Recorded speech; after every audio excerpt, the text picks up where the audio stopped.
Kozhikode medical കോളേജിൽ വീണ്ടും പുക എന്ന വാർത്ത വരികയാണ്. അത്യാഹിത വിഭാഗത്തിലെ 6ാം നിലയിലാണ് പുക ഉയർന്നത്. മുഹമ്മദ് ഷഹീദുണ്ട്. ഷഹീദ്, എന്താണ് സംഭവം? ഞെട്ടൽ മാറിയിട്ടില്ല. എവിടെ നിന്നാണ്, എപ്പോഴാണ്, എന്താണ് വിവരങ്ങൾ? പരിശോധനകൾ ആരംഭിച്ചോ? പ്രതീക്ഷ, കോഴിക്കോട് മെഡിക്കൽ കോളേജ് കാഷ്വാലിറ്റി, അതായത് കഴിഞ്ഞ ദിവസം പുക ഉയർന്ന് സംഭവം ഉണ്ടായ അതേ കാഷ്വാലിറ്റിയിലെ 6ാം നിലയിൽ, കാഷ്വാലിറ്റി ബ്ലോക്കിന്റെ 6ാം നിലയിലാണ് ഇപ്പോൾ വീണ്ടും ശക്തമായ പുക നിറഞ്ഞ സാഹചര്യമുള്ളത്. അവിടെ ഫയർഫോഴ്സും ജീവനക്കാരും ഒക്കെ അത് കണ്ടെത്തിയത് പരിഹരിക്കാനുള്ള ശ്രമം നടത്തിക്കൊണ്ടിരിക്കുകയാണെന്നാണ് ലഭിക്കുന്ന വിവരം. ഓപ്പറേഷൻ തിയേറ്റർ ആണ് 6ാം നിലയിലുള്ളത്.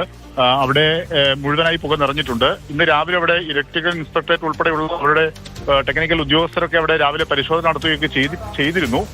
കഴിഞ്ഞ ദിവസം നടന്ന സംഭവവുമായി ബന്ധപ്പെട്ട അന്വേഷണവും പരിശോധനയും ഒക്കെ അതിന് പിന്നാലെയാണ്, അല്ലെങ്കിൽ അതിനുശേഷം വൈകിട്ടോട് ഇപ്പോഴാണ് ഈ സംഭവം ഉണ്ടായിരിക്കുന്നത്. കാരണം എന്താണെന്ന കാര്യം നമുക്ക് ഇനിയും വ്യക്തമാകേണ്ടതുണ്ട്. കഴിഞ്ഞ ദിവസം 1ാം നിലയിൽ താഴെ ഗ്രൗണ്ട് നിലയിൽ തന്നെയായിരുന്നു അവിടെ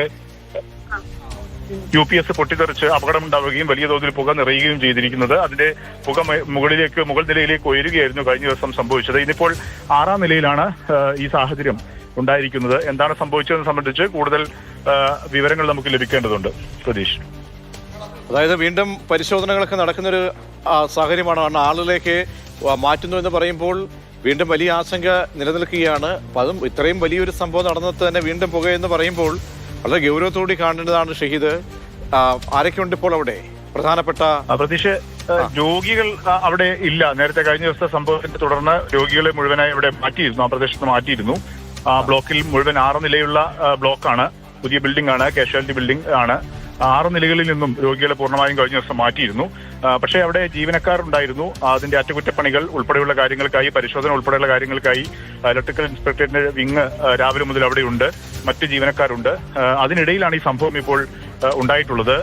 അവിടെ പുക എവിടെ നിന്നാണ് പുക വന്നത് എന്നുള്ളത് സംബന്ധിച്ച്, കാരണം സംബന്ധിച്ചൊക്കെ അവിടെ ഇപ്പോൾ ആളുകൾ അത് പരിശോധിച്ച് വരുന്നതേ ഉള്ളൂ. ഫയർഫോഴ്സ് സ്ഥലത്ത് എത്തിയിട്ടുണ്ട്. പുക കൂടുതൽ പടരാതിരിക്കാൻ അല്ലെങ്കിൽ മറ്റെന്തെങ്കിലും തീ ഉൾപ്പെടെയുള്ള കാര്യങ്ങൾ ഉണ്ടോ എന്നുള്ള കാര്യങ്ങളൊക്കെ പരിശോധിച്ചുകൊണ്ടിരിക്കുകയാണ്. കൂടുതൽ വലിയ അഗ്നിബാധയിലേക്കൊന്നും വന്നിട്ടില്ല എന്നുള്ളതാണ് നമുക്ക് പ്രാഥമികമായി മനസ്സിലാക്കുന്നത്. പുക മാത്രമാണ് ഇപ്പോൾ ഉള്ളതെന്നാണ് മനസ്സിലാക്കുന്നത്. ഏതായാലും ഫയർഫോഴ്സ് അവിടെയുണ്ട്, ജീവനക്കാർ ഉണ്ട്. അവർ അവിടെ സ്ഥലത്ത് 6ാം നിലയിൽ പരിശോധിച്ചു കൊണ്ടിരിക്കുകയാണ്.